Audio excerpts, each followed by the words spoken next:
കണ്ണീരോടെയാണ് താങ്കൾക്ക് താങ്കളുടെ ഭർത്താവിനും പോലീസിൽ നിന്ന് നേരിടേണ്ടി വന്ന അതിക്രമത്തെക്കുറിച്ച് മാധ്യമങ്ങളോട് പറഞ്ഞത്. എന്തായിരുന്നു നിങ്ങളുടെ അനുഭവം? എപ്പോഴാണ് ഉണ്ടായത്? ഞങ്ങളുടെ അനുഭവം കഴിഞ്ഞ വർഷം ജൂൺ മാസത്തിൽ നടന്ന സംഭവമാണ്. ഞങ്ങളുടെ ഹോട്ടലിന്റെ ഫ്രണ്ടിലുള്ള 2 ജീവനക്കാരെ റോഡിലിട്ട് പോലീസുകാർ മർദ്ദിച്ച് ജീപ്പിൽ കയറ്റി കൊണ്ടുപോകുന്നതിന്റെ ഒരു വീഡിയോ എൻ്റെ ഹസ്ബൻഡ് എടുത്തിരുന്നു.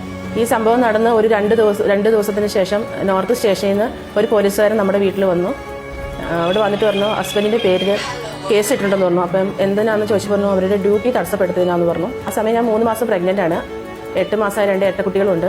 അപ്പോൾ ഹോസ്പിറ്റലിൽ പോകാനായിട്ട് ചെക്കപ്പിന് പോകാനായിട്ട് വെയിറ്റ് ചെയ്തിരിക്കുന്ന സമയത്ത് എൻ്റെ അമ്മയും കൂടെ വരാൻ വേണ്ടി നോക്കിയിരിക്കുന്ന ടൈമിൽ 2 പോലീസുകാർ നോർത്ത് സ്റ്റേഷനിൽ നിന്ന് വന്നിട്ട് ബെഞ്ചോ എടുത്ത വീഡിയോ ഒന്ന് കാണണമെന്ന് പറഞ്ഞു.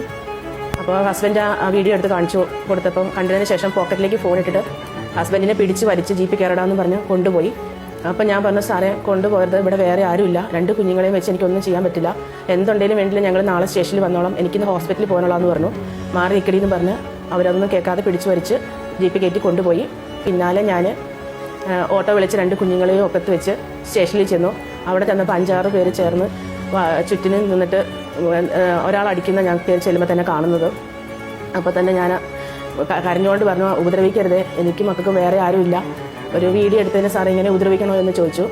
അപ്പോൾ തന്നെ അവിടുത്തെ SHO പ്രതാപചന്ദ്ര സാറ് എൻ്റെ മുഖത്ത് ആഞ്ഞടിക്കുക ചെയ്ത് നാടാൻ കളിക്കാതെ പൊടിയെന്നും പറഞ്ഞ് എന്നെ പിടിച്ച് ഉന്തി തള്ളി. എൻ്റെ കുഞ്ഞുങ്ങൾ ആ സമയം പേടിച്ച് നിലവിളിക്കുന്നുണ്ടായിരുന്നു. അതൊന്നും അവർ ശ്രദ്ധിക്കുന്നില്ല, അതൊന്നും അവർ മൈൻഡ് ആക്കുന്നില്ല. മനസാക്ഷിയില്ലാതെ എന്നെ പിടിച്ച് വലിച്ച് പുറത്ത് ഉന്തി തള്ളി വിട്ടു. 2-3 മണിക്കൂറോളം ഞാൻ അവിടെ കിടന്ന് നിലവിളിച്ചു. ഒരിറ്റു മനസാക്ഷി അവിടെ ഉണ്ടായിരുന്ന ആർക്കുമില്ല. എൻ്റെ അമ്മ ആ സമയം എത്തി എന്നെ ഹോസ്പിറ്റലിൽ എന്നെ കൊണ്ടുപോയി. ഞാൻ വൊമിറ്റൊക്കെ ചെയ്ത് വയ്യാണ്ടായി അവിടെ വീണു. അപ്പോഴാണ് അമ്മ എന്നെ ഹോസ്പിറ്റലിൽ കൊണ്ടുപോകുന്നത്. അവിടെ ചെന്ന് എന്നെ അഡ്മിറ്റാക്കി. നല്ല സീരിയസ് ആയിട്ടുണ്ടായിരുന്നു. അടിയിൽ നല്ല പെയിൻ ഉണ്ടായിരുന്നു. 2 കൈക്കുഞ്ഞുങ്ങൾ കയ്യിലുണ്ടായിരുന്നു അല്ലേ? 2 കൈക്കുഞ്ഞുങ്ങൾ എൻ്റെ ഒക്കത്തിരിക്കാലെയാണ് പ്രതാപചന്ദ്ര സാർ എന്നെ മർദ്ദിച്ചത്. ഇത് ഏത് പോലീസ് സ്റ്റേഷനിലാണ് ഉണ്ടായത്? North station, Kasaba station.